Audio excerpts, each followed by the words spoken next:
Oi pessoal, sejam muito bem-vindas, sejam muito bem-vindos ao último dia da segunda edição do Diálogos Interdisciplinares da Litera Vestibular Litera Cultural, aqui na Livraria Realejo, aqui em Santos. Sou o professor Vitor Valente, diretor da Litera Vestibular e da Litera Cultural, professor de língua portuguesa pela Universidade de São Paulo, História da Arte pela PUC de Minas. Estou mais uma vez, o retorno triunfal de Carol. Tudo bem, Carol? Tudo bem, e vocês? Bom dia, boa tarde, boa noite, galera. Não sei que hora que vocês estão nos vendo, nos ouvindo, mas boa tarde para todo mundo. Espero que vocês estejam bem. Eu sou a Carol, professora de História da Litera. E é isso. Vamos lá, vamos trabalhar. Olha, nas últimas 2 semanas, a gente fez uma construção histórica. Olá, na passarela. Clarinha. Muito bem-vinda. Estava dizendo, Clarinha, que nas últimas 2 semanas, a gente fez uma construção histórica e literária de 2 períodos fundamentais para a gente nas provas de todos vocês, a chamada Idade Média, a chamada Idade Moderna. Hoje a gente encerra esses encontros entrando na chamada Idade Contemporânea, né? E na escola literária que vai abrir essa idade, que é a estética romântica. E para a gente começar, eu dividir uma leitura com vocês. Vou ler um texto de uma autora contemporânea maravilhosa, chamada Ana Martins Marques. Maravilhosa, não? Perfeito. Incrível, maravilhosa. E como a gente vai falar de romantismo, eu separei um texto dela chamado Poema Não de Amor. Ele é o seu oposto, ele se propõe ao seu contrário. Recito para você. Não vou falar de amor. Vou falar do tempo que faz dos animais do zoológico. De como eles não parecem tristes em suas jaulas, para onde os enviamos sem julgamento. Vou falar do urso, da girafa, da morsa, do falcão. Você me pede para não falar de amor. Eis que tenho agora uma ocupação. Não te ver, não te telefonar, não pensar em você. Tudo isso dá algum trabalho. Não vou falar de amor. Vou falar do vento, das inundações, do vinco das calças dos meus amigos exilados, que viajam com malas cheias de livros e manuscritos de modo que mal se distinguem seus ensaios e suas cuecas. Vou falar sobre dançar num transatlântico, sobre esse livro que se escreve à roda do seu nome. Todas essas coisas não são amor. Não vou escrever cartas de amor, vou escrever cartas sobre cartas. Cartas sobre cartas nas quais irrompe às vezes uma história de exílio, uma parábola antiga, porque eu sei como é feito Dom Quixote, mas não sei escrever uma carta de amor. Você me pede para não falar de amor, eu atendo, porque devo te amar em lugar de amar o meu amor. Porque no amor não deve valer a lei do mais forte, nem mesmo a do mais forte amor, porque é solitário estar sozinho em um dueto. Não falar de amor me mantém ocupado. Os animais do zoológico fazem isso melhor do que eu, eles não falam de amor. Eles amam com suas plumas e suas garras. Também te amo com minhas garras e minhas plumas. É o que eu diria se esse fosse um poema de amor. Este é um poema não de amor. Toda a beleza de Ana Martins Marques para você. Esse emociona de verdade. Esse né? pega Poxa. Doído, né? Pra quem lembra da Ana Castela, desculpa, Ana Castela, mas esse me pega forte. Tem alguém desavisado, ele bate esquisito, né? Desculpa você que pegou desavisado desse jeito assim.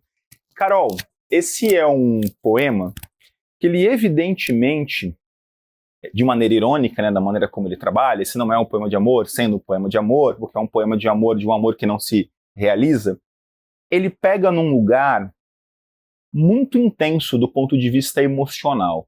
Ele trabalha com angústias, ele trabalha com todo o universo sentimental escancarado nas letras do texto pra gente. E quando a gente fala, Carol, da estética romântica, a gente fala justamente de um período em que esses valores, em que essas questões, a dimensão afetiva, emocional, subjetiva, elas vão estar explodindo, elas vão estar exacerbadas. Só que essas ideias, Carol, elas vão ser proporcionadas por um período histórico muito específico, né? O momento que vai fazer surgir, ebulir essas ideias todas, aquilo que a gente vai convencionar chamar de idade contemporânea, vai fazer o parto dessas ideologias todas. Eu queria começar, Carol, pedindo para você contextualizar um pouquinho para a gente o que promove esse início de idade contemporânea, o que rasga essa fita, assim, né? A idade contemporânea começou. Inauguramos. Como que ela estreia? Ela estreia para a gente, historiador brasileiro, através da Revolução Francesa. E aí é importante pensar que eu estou falando de um pensamento historiográfico do Brasil, porque o que a gente chama de idade contemporânea vai variar um pouquinho de um cenário para outro. Mas tratando do nosso olhar aqui, a gente fala sobre essa inauguração com a Revolução Francesa, mas é óbvio que nada nasce ali com a queda da Bastilha ou morre ali exclusivamente com a queda da Bastilha, né, que é o marco da Revolução Francesa, o marco inicial. Na verdade, a gente está falando de uma construção de uma idade contemporânea que vem desde um pensamento iluminista que vai ser nutrido ali do século XVIII, passando para o século XIX. Então, é essa transição aqui que nos traz da metade do século XVIII para o começo do século XIX, propriamente dito. Isso vai de encontro com processos de transformações políticas que quebram com padrões do antigo regime, com o Estado moderno, e vai te puxando para uma transição cada vez mais individualista. E aí, pensar esse amor individualmente é algo que é muito próprio da idade contemporânea, encostado nesse pensamento iluminista. Então, a gente está falando da construção de uma série de elementos que para nós hoje são muito palpáveis. Então nós, enquanto indivíduos, isso é um fruto da idade contemporânea e pós-iluminista. Antes disso, a gente era entendido somente dentro de a gente se entendia, né, a Europa se entendia dentro de um nicho social. Então ou você era nobre ou você era plebeu. Hoje a gente não se pensa só dentro dessa caixa, né? Então isso é fruto desse pensamento iluminista e dessa quebra que a idade contemporânea nos traz. Para a filosofia, a gente vai chamar isso de modernidade filosófica. E é importante ter essa separação, tá? O que a gente chama de contemporaneidade histórica, que começa aqui com essa Revolução Francesa, para a filosofia é uma modernidade filosófica. Então também é diferente esse pensar. Carol, você falou da Revolução Francesa, mas dali para frente um monte de coisa vai acontecendo, né? As chamadas revoluções liberais, né? Vai acontecer uma punhada de... Dá para você dar uma passadinha por ela, só para a gente entender a quantidade de transformações que estão rolando nesse contexto, cara? Bora, claro. Quando a gente fala de Revolução Francesa, é como se fosse aquele grande marco da quebra, né? E aí, como você cita já, você tem uma série de mudanças, eu já apontei aqui que você tem uma quebra do Estado moderno, e onde que esse Estado moderno quebra primeiro é justamente na Inglaterra. A Inglaterra ela vai ser a primeira nação europeia a romper com o padrão do absolutismo, mas muito precocemente, já que a Inglaterra faz essa ruptura com a Revolução Puritana e Gloriosa ali no século XVII ainda. E isso tudo já nadando nesse caldeirão do iluminismo, que estava ainda se forjando enquanto um pensamento mais organizado. Tudo isso vem acompanhando também mudanças num contexto de prática econômica, de produção e produtividade. Aí a gente vê nascer um pensamento liberal. É lógico que liberalismo com Adam Smith só um pouquinho mais para frente, ali no século XIX mesmo. Sim. Mas você já vê uma produção industrial, manufaturas cada vez mais consolidadas e uma industrialização. Então essa onda de revoluções, né, que marcam esse início da idade contemporânea, elas vêm de encontro com essas mudanças da Inglaterra, o pensamento iluminista, a formação de uma industrialização, e a gente chega finalmente na Revolução Francesa. É como se fosse, tipo, a cereja do bolo das transições. Uma coisa que eu acho que deve ficar uma dúvida, Carol, deve ficar, que eu acho assim que não é tão intuitivo pensar a ponte entre uma coisa e outra, é de que modo esses ideais, em especial os da Revolução Francesa, eles vão culminar nessa, eu vou chamar de supremacia do eu, nessa coisa do indivíduo. Como que uma coisa descamba na outra, Carol? Bom, então primeiro eu preciso lembrar de onde a gente sai, né? A gente sai de uma ideia de que todas as pessoas elas eram pensadas dentro de uma camada social, de um estamento social. Certo. Esse estamento social que se constrói na Idade Medieval e se mantém na Idade Moderna. Então, como vocês devem ter batido um papo com o Thiago semana passada, apesar da Idade Moderna trazer aí essa série de mudanças para o pensamento do que somos modernos. Você tem expansão marítima, colonizações, etc. Mantém-se padrões feudais. Então, privilégios feudais continuam existindo até o advento desse pensamento iluminista. Esse pensamento iluminista que vem aqui de um incômodo de certa camada burguesa, que se enriquece com o mercantilismo, as práticas mercantis, comércio e tudo mais, e que busca uma visibilidade política, né, que fosse descolada da minha origem de nascença. Então, não importa de quem eu sou filho, mas quem eu sou. E isso vai se fortalecendo conforme esse pensamento iluminista se solidifica. Esse iluminismo, ele vai servir de base para essas reformas e revoluções que a gente coloca, desde a puritana, que é acompanhada de um pensamento religioso aqui também, que inclusive atende a demandas individuais, essa religiosidade revisitada, essa cristandade revisitada, né? A partir de uma demanda do eu. Do eu. Interessante. Como eu sou salvo. Tá. Como eu sou salvo, e que não necessariamente estou ligado apenas àquela instituição, Igreja Católica. Então, daí você tem essas demandas que vão se descolando de tradições feudais. Esse descolamento é o que forja o pensamento iluminista, como a gente observa. Esse pensamento iluminista vai servir de base para essas revoluções que a gente está colocando, primeiro na Inglaterra e, claro, movimentações em todo o cenário europeu. E na França, isso vai se fundir com demandas socioeconômicas, que são muito latentes. Essa diferenciação de camadas sociais e privilégios feudais, claro, também implicavam em uma grande maioria da população que não tinha não só representatividade política, liberdade sobre si, mas também não tinha um Estado que pensasse nela e por ela, entende? E aí essa Revolução Francesa, ela escancara todas essas questões. E aí você vai passar a ser tratado como o cidadão. Era nisso que eu queria chegar, Carol. A ideia de cidadania nascendo ali, ela vai ter uma ligação direta com essa forma de arte que vai se fundamentar sobre o indivíduo, sobre o sujeito, né? Sim, sim. Se eu tenho liberdades individuais, olha só, liberdades individuais. Uhum. Duas palavrinhas fundamentais pra gente, né, Carol? Sem dúvida. Eu vou ter aí o prato feito para isso reverberar, certo? Certo.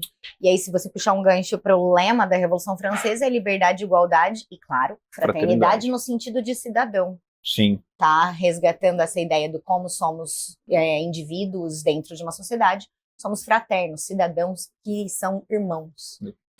A gente está há 2 semanas, terceira agora, eu não ia deixar de cumprir o padrão, eu te falando a mesma frase, de como as manifestações artísticas funcionam como uma espécie de esponja do mundo real, como elas acabam absorvendo como uma grande parabólica, antenadas ali em tudo que está rolando de ideias novas, e vão transformando isso em estética, transformando isso em linguagem. Porque o romantismo vai ser a grande síntese dessa maluquice com o sujeito, dessa empolgação com a ideia de quer dizer então que não importa de onde eu vim, mas para onde eu vou? Quer dizer então que eu sou senhor do meu destino? Nossa, essa ideia é sedutora demais. Que loucura, que loucura, sou livre, menino. Essa parada vai ser fisgada pela estética romântica por excelência. E eu acho que vale a pena trazer de exemplo para você uma primeira obra. A gente tem um cara, que é o Goethe, né, alemão, que vai ser um grande pontapé ali da estética romântica, e eu vou trazer um livro dele que a gente comenta pouco em sala, que é o Fausto. O Fausto é um grande poemão, né, uma obra em verso, mas é uma narrativa em verso, que foi feita como se fosse um texto teatral, mas foi feita para ser lida. É meio diferente aqui. E o Fausto vai começar da seguinte maneira. Cena 1, a gente tá no céu, tá no paraíso, e Deus tá trocando uma ideia com um demônio chamado Mefistófeles. Começa legal, né? E o Mefistófeles chega para Deus e fala assim, Deus, eu tenho uma aposta para fazer com você. E Deus fala, tô fazendo nada, As bets. Manda aí, manda aí. Vamos fazer um joguinho aqui. Mefistófeles chega para Deus e pergunta: Deus, e esse teu filho Fausto? Fausto? Menino bom. Fausto é estudioso. Fausto é um sábio. É um intelectual. A única coisa que está na cabeça de Fausto é buscar a consciência sobre todas as coisas. A inspiração de Fausto é saber. Mefistófeles propõe: e se eu descer para tentar esse moleque? Deus fala: ixi, ali não tem jeito não, cara. Vai perder teu tempo. Ele falou: se eu conseguir, a alma dele é minha. E Deus fala: tá bom. Vai lá. Arrebenta. E Mefistófeles vai. Corta para Fausto. Fausto está lá no ateliê dele, estudando, encafifado com a ideia de que quanto mais ele sabe, mais ele vai percebendo o quanto ele não sabe. Né? Estamos aqui num princípio básico, né, da construção do pensamento. Ele vai estudando e cada vez mais angustiado com isso, cogita inclusive o suicídio. Porque vai percebendo o paradoxo do quanto mais saber, a percepção do menos saber. Não se mata porque houve as festividades de Páscoa acontecendo ao lado de fora e decide ir para a festa com seu jovem amigo que ali se encontra, Wagner. São seguidos por um cão. O caminho inteiro. Na volta, esse cão entra no ateliê com ele, com Fausto, e se revela Mefistófeles. Eu penso nisso toda vez que eu estou cuidando da minha cã em casa, a Capitu, porque ela é um pequeno demônio. Talvez eu esteja com um pequeno Mefistófeles em minha casa que em algum momento se revelará. De qualquer maneira, para Fausto, Mefistófeles se revela. E fala assim: ô, seu Fausto, o que você quiser, eu tenho para dar. E num primeiro momento, Fausto fala: sai daqui, mano. O que eu quero, você não tem. Não é de você que virá. Aí Mefistófeles diz para Fausto: acontece que você não sabe o que você quer. Quem sabe sou eu. Você não quer conhecer, saber. Irmão, você quer ser feliz. Faço uma aposta com você. Eu te dou tudo o que você quiser. E no momento em que você estiver vivendo uma situação tão feliz que você não queira que ela acabe nunca, nesse momento a sua alma será minha. E Fausto diz: fechado. Fechado. Ali é o começo do fim. Porque Fausto faz todos os pedidos que você puder imaginar. Mefistófeles cumpre todos os pedidos feitos por Fausto. Ele pede para que a moça que ele é apaixonado se apaixone por ele, ela se apaixona por ele, eles ficam juntos, eles têm filho, mas a cada decisão tomada, uma tragédia vem junto. Eu vou revelar o final para você. A história é velha, não tem mais spoiler depois de alguns séculos de história, tá, gente? O acordo nunca vai ser cumprido, porque o momento feliz nunca chega. Fausto é uma representação de como nós, pessoas, na visão do autor, somos um poço sem fundo de desejo. Na visão do Goethe, o nosso maior desejo é continuar desejando. É continuar buscando. Nada mais romântico que isso. Porque a lógica romântica gira em torno de um sujeito que vive angustiado porque não sabe não desejar. E que por isso vai idealizar tudo à sua volta. Lembra, a grande marca romântica é a idealização. Eu sou maior que o mundo, os meus desejos são maiores que o mundo. Mas e se o mundo não corresponde ao que eu espero dele? Dane-se o mundo, ele vai ser o que eu quero. Ele vai se dobrar à minha vontade. O homem romântico idealizará o amor, sempre perfeito, sempre grandioso, nunca uma terça-feira monótona, jamais. O homem romântico idealizará o papel do homem, o papel da mulher. O homem sempre forte, viril, robusto, provedor. A mulher sempre bela, frágil, pecatada aí do lar. O homem romântico sempre idealizará, inclusive, a própria pátria, perfeita na sua construção. Quando a realidade não consegue dar conta daquilo que ele espera, a gente tem uma segunda característica romântica fundamental que você conhece como escapismo, a fuga. Já que o mundo não é o que eu quero, eu me nego ao mundo. Lembre-se, né, o escapismo ele vai se desenhar a partir de algumas possibilidades. Primeiro, a fuga para Deus. Muito comum uma história romântica que a moça, não conseguindo ficar com o homem que ama, decide ir para o convento. Claro. E ali a clausura, né, o negar o mundo, estar de costas para o mundo. Algumas pessoas um pouco menos drásticas vão fugir para o álcool, para as drogas. Outras pessoas um pouco mais dramáticas fugirão para a morte.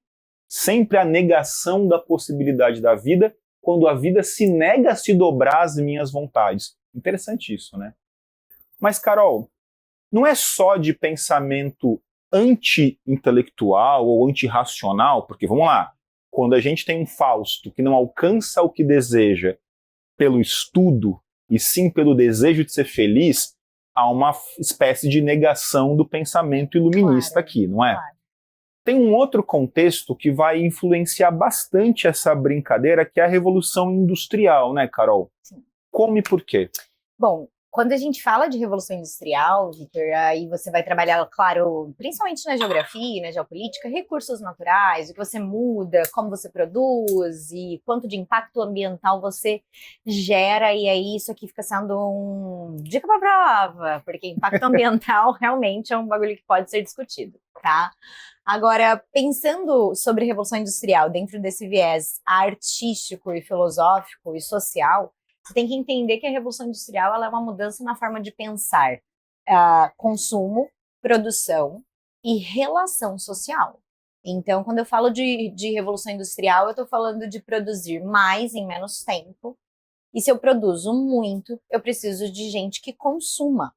Então, eu vou produzir cada vez mais. Então, eu vou te convencer de que você precisa comprar tudo que eu produzir. Porque eu preciso vender. E aí, toda essa lógica da industrialização, ela vai também estar conectada com o processo de desenvolvimento racional científico. Então, daí volta no iluminismo, porque o iluminismo é uma defesa do racionalismo, do cientificismo.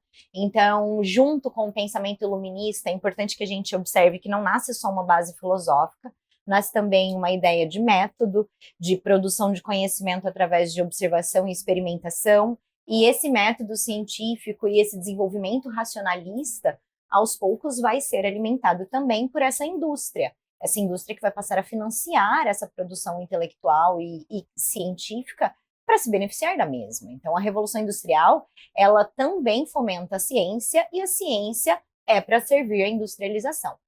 Dentro dessa discussão, a gente pode ir para muitos lugares. A gente pode pensar sobre como que isso vai impactar as nossas relações sociais, humanas, a organização das cidades.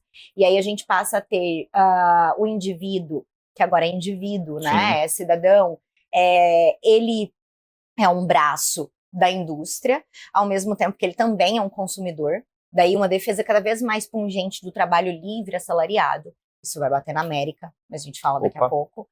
E, ao mesmo tempo, você tem uma mudança muito intensa na forma de pensar o mundo, que vai ser cada vez mais ligado a essa razão industrial.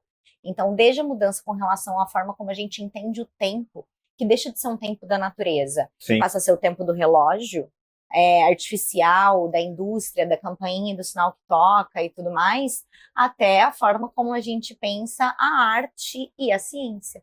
E aí esse viés científico nos afeta profundamente. Nós, das humanidades, de um modo geral, não produzimos nada que seja realmente rentável para a indústria. E aí, cada vez mais, a filosofia e o pensamento das humanidades vão sendo escanteados, e a gente vai valorizar com muita, muita intensidade a produção da engenharia, da biologia e de tudo que possa produzir.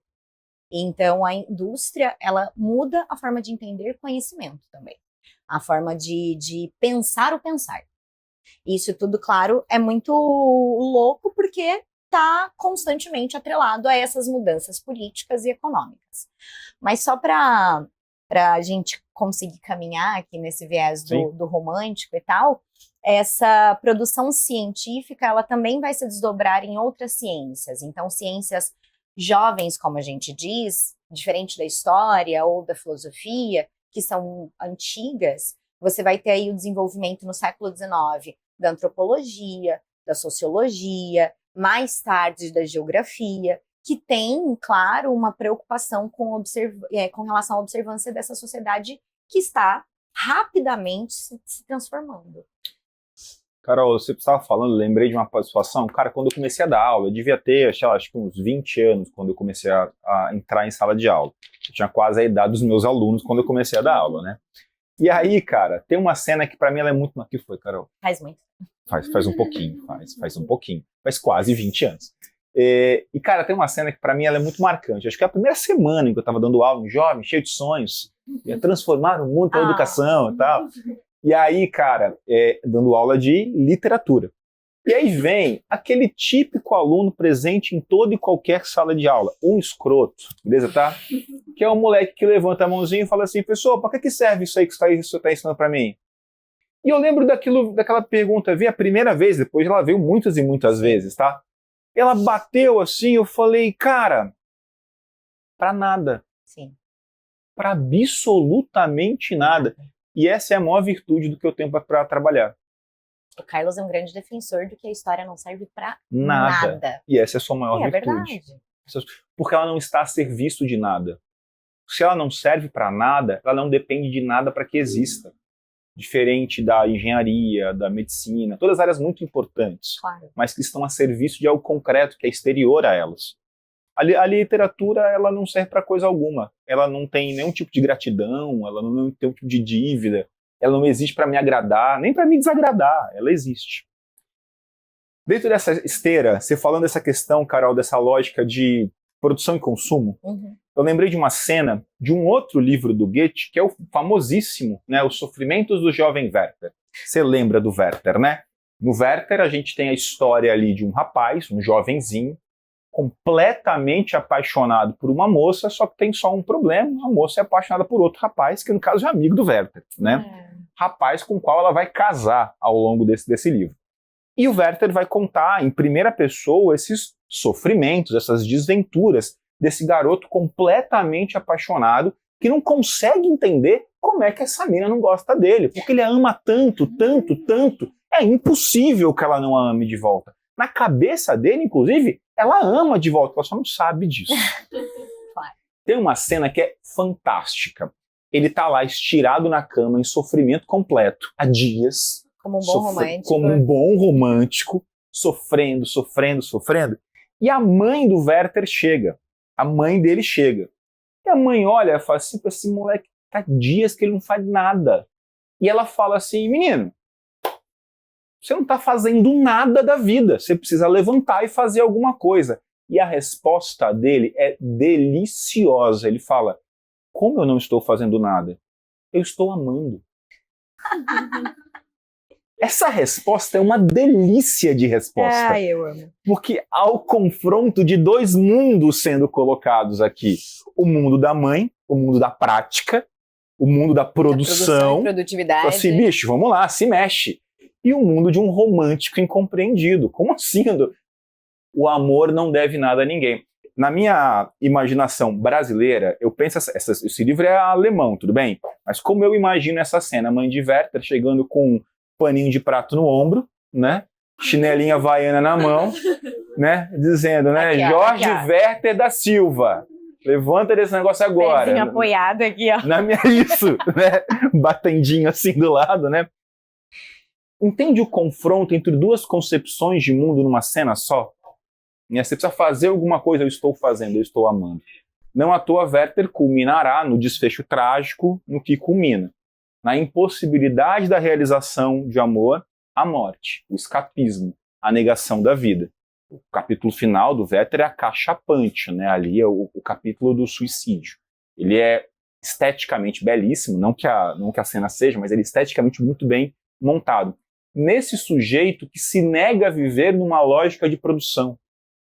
Essa camada do Werther, ela é belíssima nesse sentido, né? Claro, o Werther, assim como todo romântico, é um adolescente eterno, beleza? Tá? É um adolescente eterno. né? Só um adolescente diria, como não estou fazendo nada, eu estou amando. A gente que é adulto, você está sofrendo, levanta e trabalha. Assim, essa é a lógica por trás das coisas. O boleto vai vencer.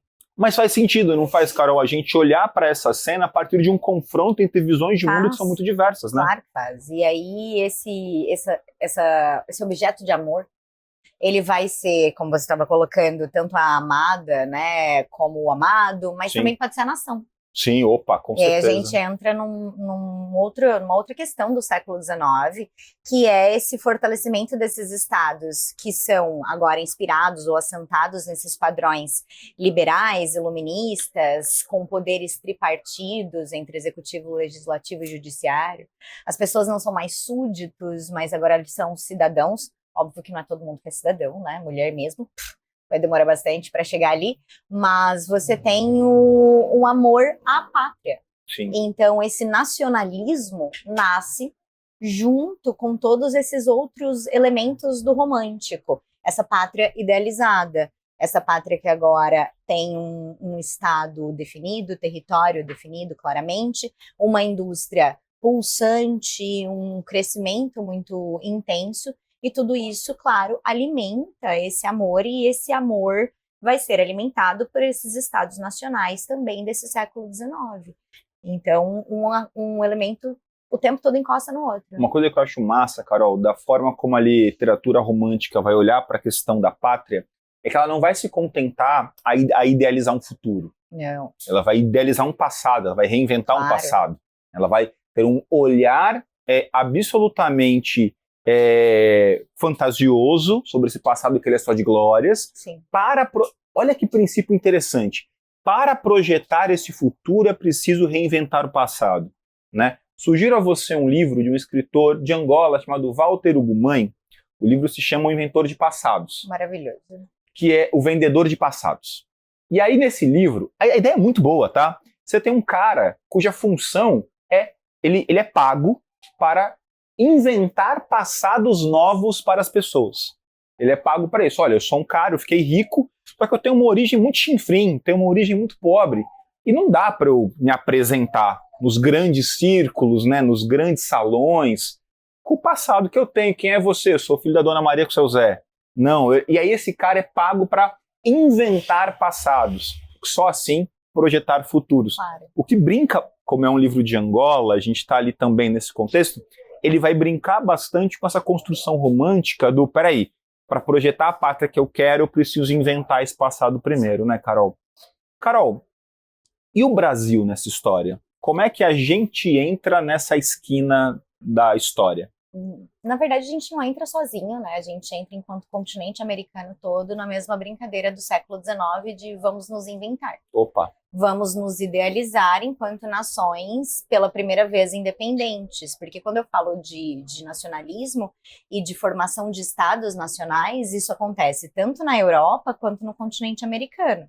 Então você vai ver ali o nascimento, mais no final do século XIX, de uma Alemanha, que resgata um passado de um Sacro Império Romano-Germânico e coroa um segundo Reich, né, um segundo império, mas também uma Itália que se unifica e nascem ali esses estados-nação, claro, dentro dessa ideia de nação idealizada, mas isso vai acontecer também na América, e aí o Brasil inserido nesse contexto de independências latino-americanas, principalmente, porque se você olhar para a América do Norte e os Estados Unidos, se tornam independentes um pouquinho antes, ali na passagem do 18 para o 19, e aí você tem a formação desses estados que são agora independentes, mas o que somos? Porque éramos colônia, e aí a gente é agora um estado independente branco, preto ou indígena. O que a gente é? E aí vamos inventar passados. Entende? Então vem essa ideia justamente de inventar nações independentes. Nesse rolê de inventar nações independentes, você vai ter tentativas de nações que são indígenas, você vai ter ali tentativa de nação, de união entre grupos, e aí num movimento de independência hispânica, você tem idealizações de grandes nações, são sonhos de Bolívar ou de José San Martín, numa tentativa de unir essa América, mas o Brasil não se aproxima daquilo porque nós vamos ser aportuguesados, europeizados com muito mais intensidade devido à presença da coroa portuguesa no nosso território. Então, a nossa independência aqui nesse começo do século XIX vem com uma idealização de nação que é europeizada. Então... Acho massa, Carol, você pontuar essa questão de um país que se inventa. Uhum. Porque, assim, se você minimamente conviveu comigo na última uma semana, você sabe que eu estou lendo o livro da Lilia Schwartz, tudo bem, né? O Imagens da Branquitude, né? Você sabe disso, né? Eu vou comprar pão na padaria, assim, você já leu o livro novo da Lilia Schwartz? Levando a eu palavra. tô nessa pegada. E eu preciso dividir um pedaço desse livro com você, porque ele dialoga exatamente com isso que a Carol falou. Tem uma hora, não sei se o princípio do momento merchan do livro que não é meu, tá? Beleza? Tá? No livro, a Lilia Schwartz vai fazer uma análise de várias imagens mesmo, quadros, peças de propaganda. Num dado capítulo, ela vai fazer uma análise de mapas diversos. E como esses mapas, essas imagens, vão desenvolvendo uma interpretação sobre pessoas brancas e não brancas. Tem uma hora que ela vai fazer a análise de uma pintura, que é uma pintura do Américo Vespúcio, chegando no continente americano e se encontrando com uma nativa. Então, mentaliza comigo. É o Vespúcio todo paramentado, aquelas roupinhas bonitinhas que eles vestiam, né, tal, para chegar, vou colonizar um lugar. Tinha aquela roupinha de colonizar, tudo bem, tal. Atrás dele as caravelas. A mulher indígena está deitada em uma rede, nua, estendendo os braços para ele. Ela tá erguendo a mão para ele. Tipo, me coloniza. E aí, eu vou ler a leitura da Lilia Schwartz, exatamente, sobre essa cena. É para cá. Eu quase li a coisa errada. A moça é apresentada levantando-se de uma rede, como se a Europa a tivesse despertado. Redes aparecem em diversos mapas como se simbolizassem a preguiça daqueles povos, que aguardavam passivamente deitados para serem então ocupados. Também representam a projeção de um tempo estático.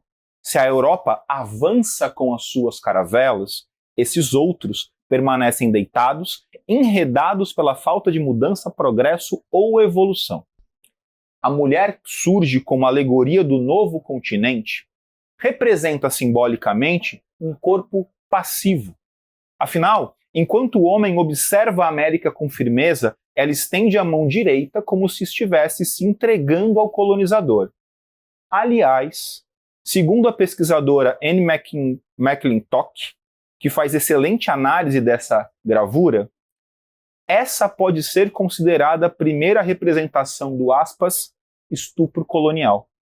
Vespúcio está lá para inseminar uma América vulnerável e subserviente.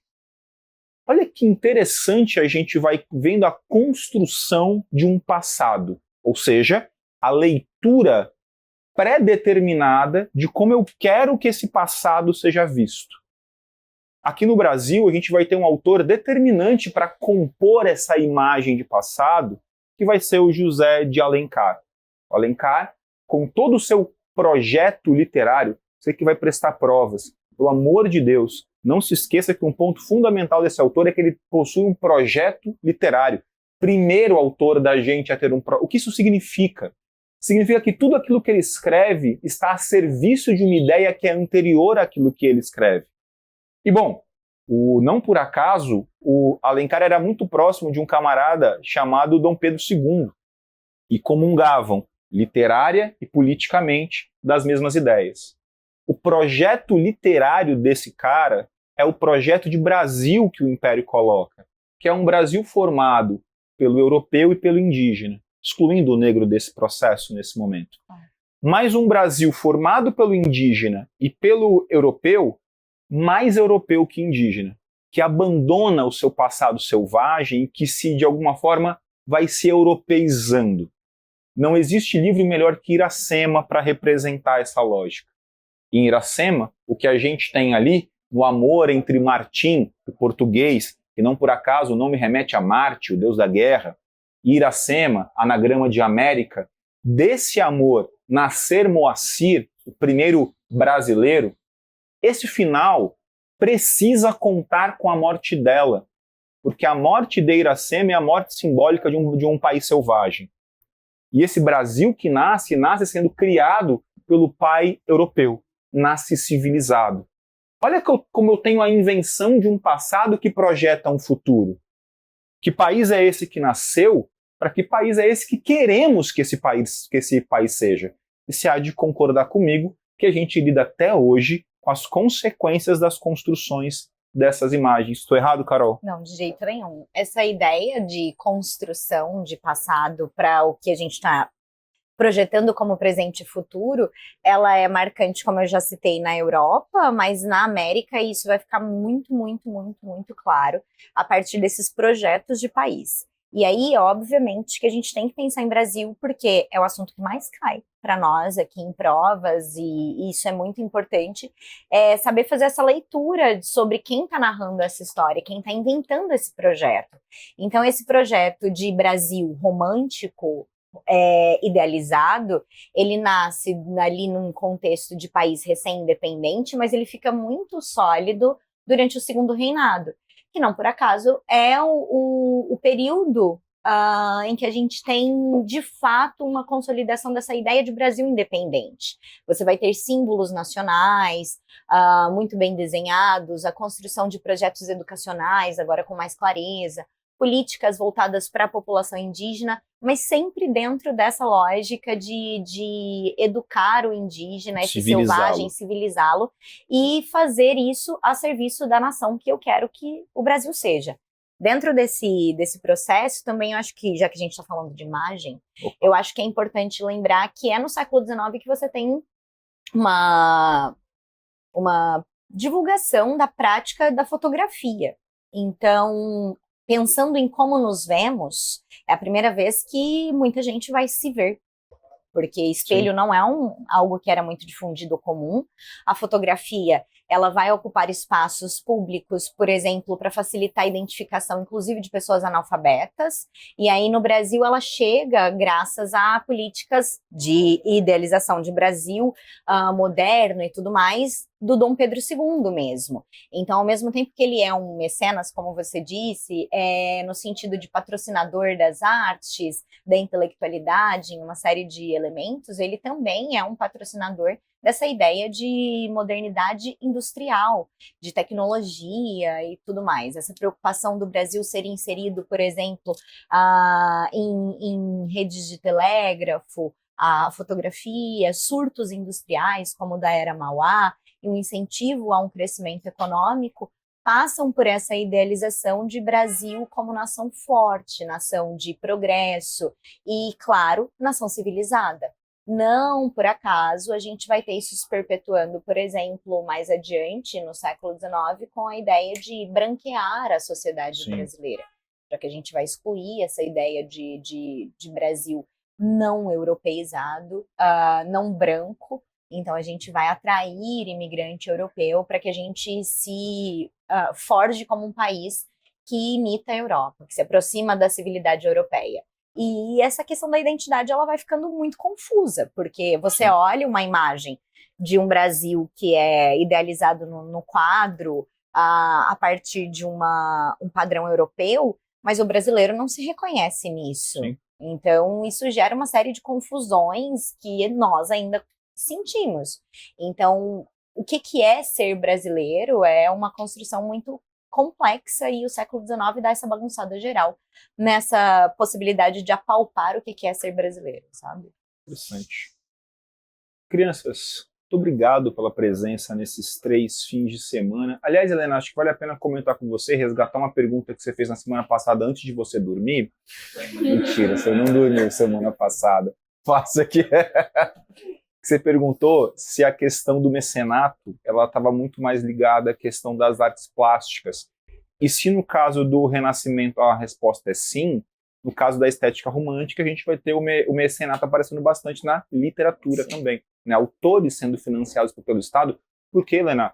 Para construir uma ideia de Brasil, de nação, que seja correspondente àquela que o Estado espera, beleza? Tá? E para celebrar esse... Entendeu? Claro para você? E para celebrar esse final de diálogos, 2 coisas. A primeira delas, a gente faz o sorteio do livro, né? Que a gente faz todo final. Agora é a sua vez, beleza, tá? E, cara, como a gente está falando sobre essa ideia de construção de passado, projetando um futuro, a gente tem um livro muito especial para fazer o sorteio dessa vez. E a gente escolheu o Ainda Estou Aqui, do Marcelo Rubens Paiva, né? Base para o filme que está para ser lançado agora e tal, que ele vai disputar que país é esse que a gente que a gente foi e que país a gente será. Acho que é uma excelente maneira de a gente fechar o Diálogos, sorteando para vocês o Ainda Estou Aqui, do Marcelo Rubens Paiva. Um livro delicioso. Você que vai levar esse livro, cara, presentaço. Vamos lá, hein? Vou sortear, vou falar o número, o Neto vai dizer o nome correspondente ao número, é o 14. O garoto Vitor.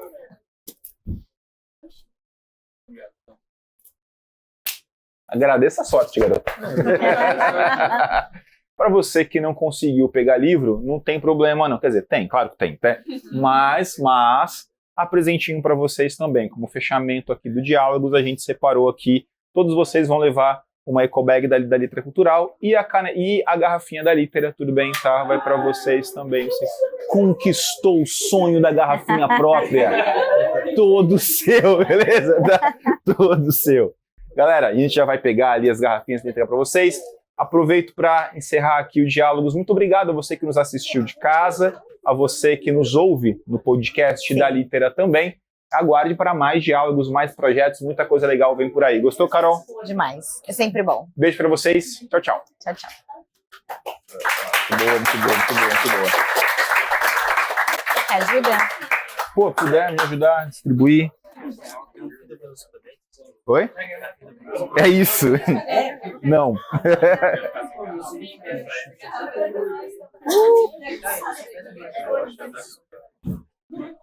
Obrigado. Quer me dar mais duas? Me dá mais uma, que aí eu dou para as meninas todas uma vez.